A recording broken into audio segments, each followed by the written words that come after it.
been excited all morning. You've been coming, and I didn't even tell him you're a Lakers fan. Yeah, you should have done that. Oh, you should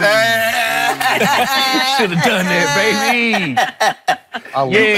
You mad now? Yeah. Big mad. Yeah, my son is big mad. Yeah. Oh, he's big mad. Well, I want to get back to your game, which is football, because the Cleveland Browns have become the new it team in the NFL, the hot team. And when you visited, I thought, okay, this seems like it's on a silver platter. I figured you were about to be a Cleveland Brown. Yeah. Why did it not happen?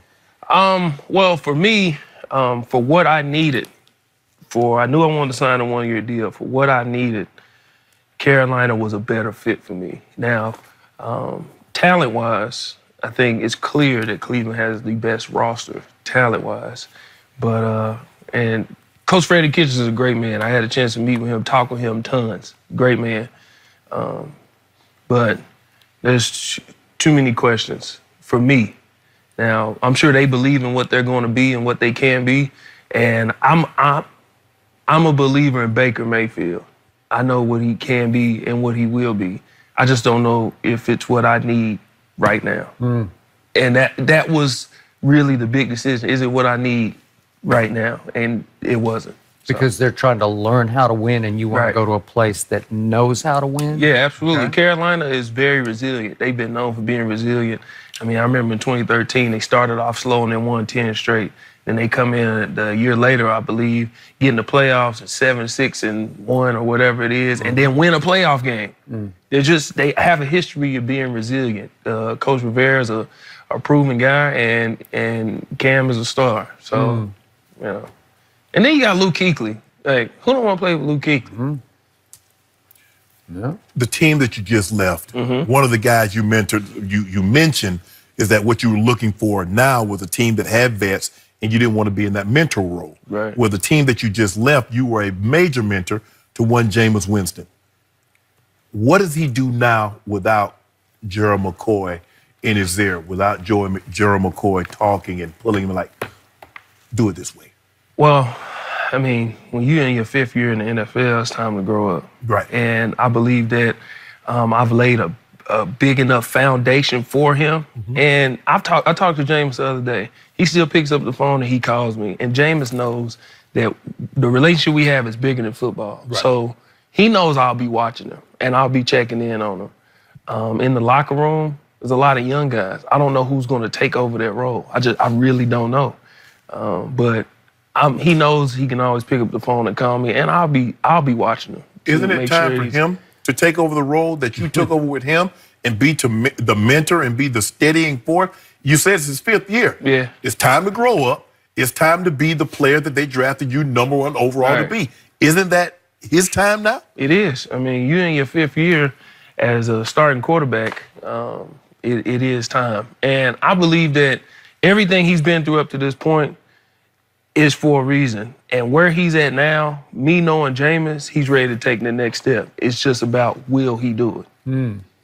So another guy that I've known for a long time who still has growing up problems is Deshaun Jackson. And he's now back to Philadelphia. How much will he help them? Well, D-Jack is a person who can still take the top off of defense. And he's arguably still top 5 fastest people in the NFL. I watched this guy in practice gauge a football in the air. You know, he kind of, let me go get it. And he can do this whenever he feels like. And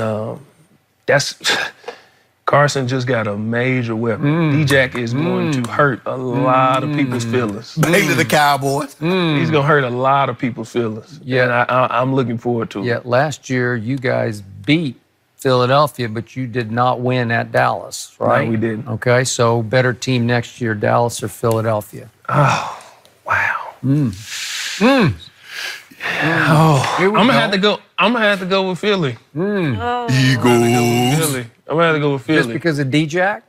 Yeah, I think he helps put them over the top on the offensive side of the ball. I think they had a lot of struggle on the offensive side of the ball. Carson's healthy. He should be feeling really healthy now. Yep. He's really, really healthy.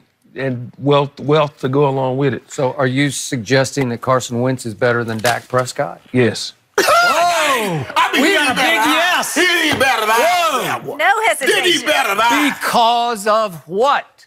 I just believe what he brings. I mean, here I'll just say this: before Carson Wentz's injury, he was going to be the MVP of the league, and then he got injured. It's an ACL, and in pro sports, it is very hard, especially as a mobile quarterback, to get that confidence. Because as a mobile quarterback, you don't see Aaron Rodgers looking around and looking at his leg. It's just a feel. It's just, that's how they move around. You just can sense it, you can feel it. But when you're worried about, well, if I plant here, will my knee feel like this? If I plant there, will my knee feel like that? Correct. It took a second to get back in that it took groove. a second.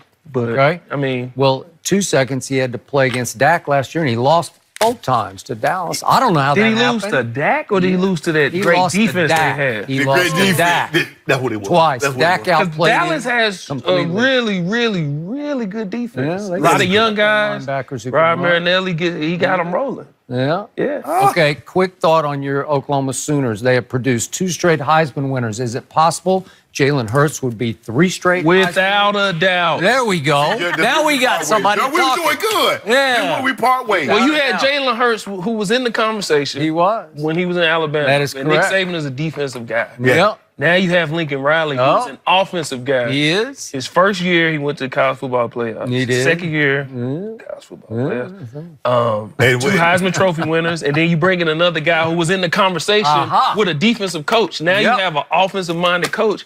They don't play defense in the Big 12 no more. No. I'm just being honest. They just don't play defense no more, do they? No. No. Is he a proficient enough passer to be able to do what the other 2 did? Ah, Lincoln will make him one. He'll make him Yeah, one. it's all about Lincoln. Yeah. Oh, coach. He's the Heisman Make him maker. one.